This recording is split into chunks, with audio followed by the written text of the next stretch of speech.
guess what? I'm with my friend J-Lo. I know you all thought it was going to be Julie, but it's the J-Lo. Hi, J-Lo. Hello, hello.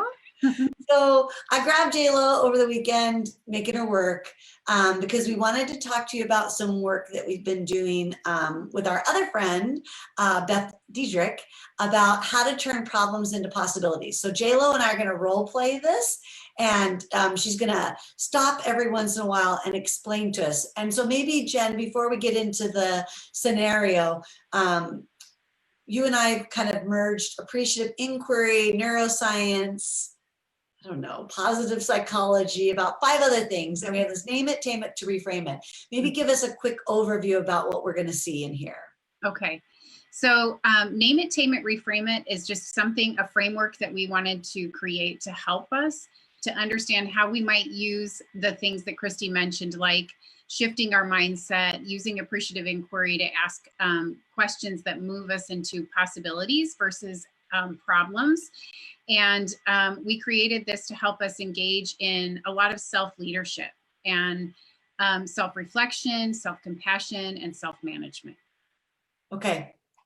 Oh, I like those, all 3 of those. Okay, we'll come back to it and we're going to explain to folks, like, when is this like a technique to use, like the best match? So y'all, I have a blog series going where my good friend Julie Costin from Inclusive Schooling and my fabulous friend Myra Parada from Flourishing Way. Oh, I have her shirt on today. Flourish.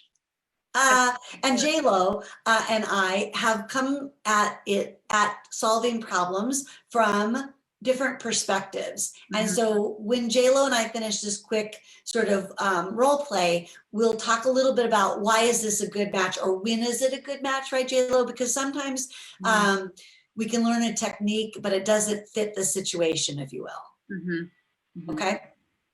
All right. So this is a leadership thing, and I'm going to come to J-Lo. She's my colleague, let's say, and I'm going to present my problem, and she's going to try to support me through it using the name it, tame it, to reframe it. Okay.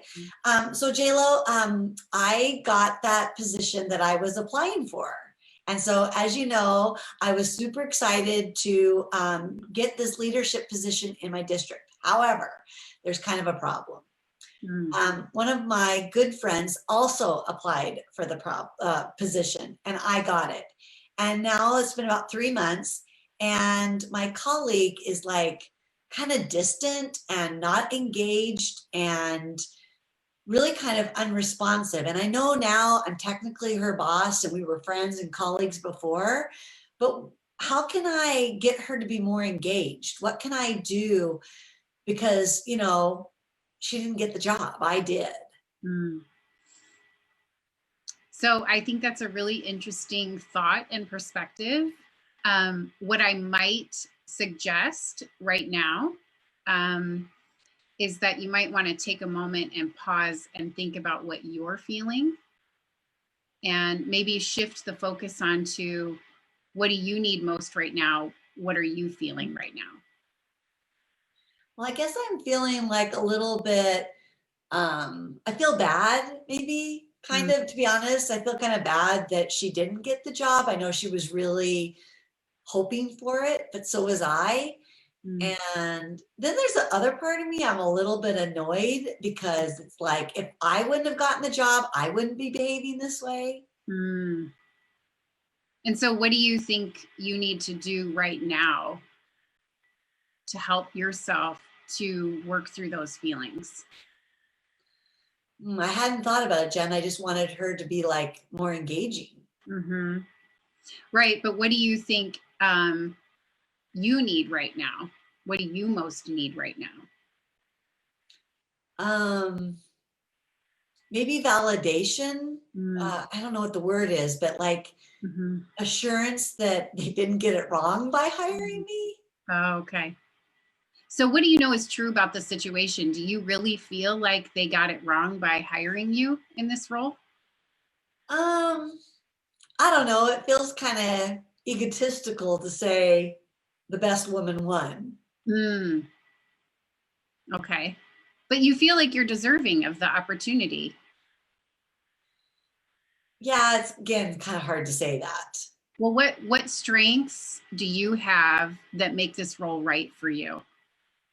I'm definitely a dot connector, and I can really, well, kind of like we're talking about, I can see possibilities sometimes where others can't, but I can really bring people together. And that's what our district needs right now more than ever, is for folks to feel connected, because, we're all virtual and everything keeps changing. And yeah, I just feel like, my optimism and my ability to connect dots and see possibilities. Plus, I know a lot about early childhood special ed. I've been doing this a long time. So what you really could be thinking about that's true about the situation is that you were right for the role based on what they needed right now. So does that feel like a win-lose situation? It feels like a win for the district and for me, but not for my colleague and friend. What do you think could help you to, how would you want to feel with your colleague? How would you want to approach it now that you know that you can own the role based on what they needed? So it's a win for the district. It's a win for you. Maybe finding what her strengths are and what she brings that's so unique and powerful, and really find a way to highlight that or capitalize on it. Mm-hmm. And do you think, as you consider what might be next, what do you think would be the most important thing to do right now as you consider your role and how you might be approaching her? Maybe just see what her goals are, since, maybe her goal was this position, but maybe there's something different about what she really wants. It doesn't have to be this position to still meet that goal.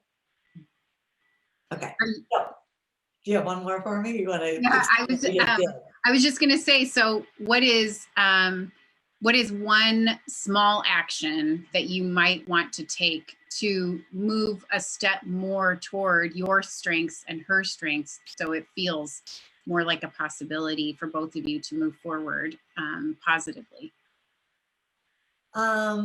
Maybe in a small group, not just she and I, but maybe a couple of the veteran teachers, to sit down and brainstorm what we see as each other's strengths and how those could be used in the district right now while folks are feeling pretty burnt out, but come together as kind of like a mini task force of renewal for everybody, and just like find a way to capitalize on our strengths collectively. Okay. Okay, so let's explain to folks what we just did and what parts we're naming it, taming it, and reframing it, or why this was a good match for this kind of problem. Okay. All right. So what we first did was, Kristie, when she came to me with the problem was actually focused on the other person. And Kristie needed to even face maybe some of the feelings that she was feeling. So the reason name it, tame it, reframe it worked in this situation is because we were skipping over the feelings we were feeling, wanting to fix the other person and wanting to make it better for them.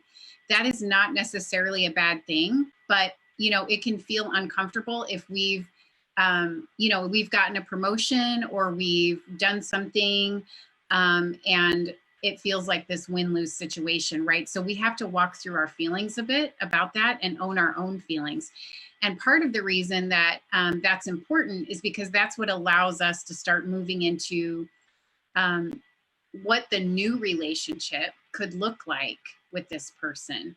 But if those feelings are sitting there under the surface and there's any resentment building, so Kristie said words like, I'm kind of annoyed because I don't think I would be acting this way. So that resentment could build up, and that really isn't nurturing to the relationship long term, right? And so even though you think you're helping the other person, you're actually fostering some feelings that could be negatively affecting the relationship.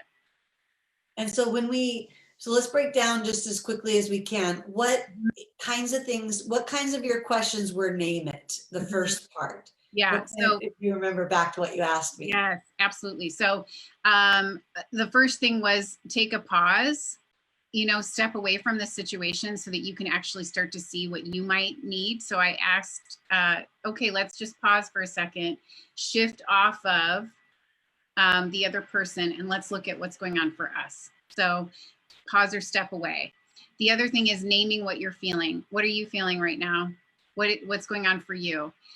And as you began to explain that, then I said, well, you know, what do you need most right now? What do you think you need most right now? And then you were able to start explaining, well, I need some sort of validation that this is the right role for me. Okay. So those So are that the name it is sort of get away from what you think is the problem and get to the underlying feeling behind what's going on. And then what was the tame it part? Because this is my favorite part of this process, because it really, in my mind, doesn't rush to problem solving. So what part, if not most of what we did, was the tame it part? Yes. So the tame it part, the first thing we did was when you began to say, like, I need some sort of validation that this is the right role for me, then what we immediately started doing was saying, well, what's true about that? Why was it the right role for you? Okay. And then also, what strengths are you bringing to the table? So this is a question that you want to ask yourself in the tame it. This is all about self-compassion. So once you recognize feelings, and a lot of times if they're feelings that make us uncomfortable or they feel negative, we want to like dismiss them so fast. And the reality is that by bringing them up to the surface and talking through them, but also moving into a space of self-compassion, we can see where, you know what, I really am the right person for the job because the district needed my specific skill set. They chose me because I offer this. So I think we looked at what are the values you have or the strengths that you have that made this the right decision for this time.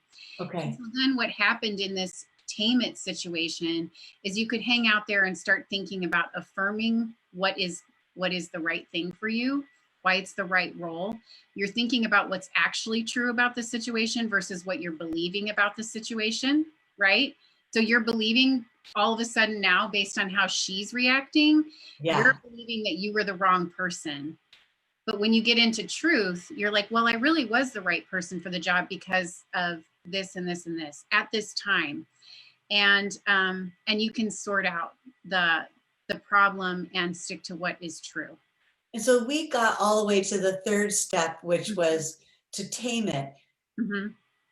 But our experience is sometimes it may take a while and people may need to stay actually in the name it part, because some people may have a hard time figuring out what they're feeling. But I think even in the tame it part might take a while in reflection and further discussion. But if you get all the way over to tame it, what was characteristic about that part of our conversation or that part of this process? So in the final part or the final step, which again, you can When I say tame it, I meant reframe it. reframe it. Yeah. Okay, thanks. Okay. So in the reframing it is about self-management. It's about taking an action. And a lot of times it's what's simple to do right now, what really feels life-giving to do right now, and what are the opportunities that exist. And so when we started talking about that, again, the problem that we started with was how can I get her more engaged? Right. Really what the real problem was, how do I own my role and move forward and restore that relationship or allow new opportunities to emerge with that relationship, which is going to take time. So I do really want to we walked through it fairly quickly here, but that tame it piece could take a bit longer before you actually engage in anything with that other person. You might need to continue to work through it. So when you go to reframe it, you can take any number of pathways because you're considering what opportunities existed. So in our interaction, you started talking about, well, maybe I could look at her strengths too and start inviting her into conversations like a small group on what we might do going forward. And so you started to see how you owning your role in your new role could actually be an opportunity for new possibilities to exist versus seeing it as only a problem and that you had to rightfully, step down or, because imagine if you stayed in that space that you weren't the right person for the job, neither one of you would win in the end, right? So the goal was she'll become more engaged if I'm willing to extend an invitation, see what strengths she has that she might bring to the table, or he, I don't know. Yeah. Um, And it's also true, like maybe some of the reframe it is that I'm gonna have to spend some more time really acknowledging why I'm in this leadership role and mhm, as you said, like taking ownership over that. So the action step may not have been anything that involved the other person. It mhm. could be just stuff that I continue to do. Is that true? Yeah, and for you it was, I'll organize a small group and invite her. So then she still gets to choose whether she is involved or not, but your role was, right, your action step was centered around how you're going to own your leadership role. Okay, Yep. cool. All right, so this is just a quick, I don't know, overview, demonstration, conversation about how to solve problems. Really, we talk about turning problems into possibilities.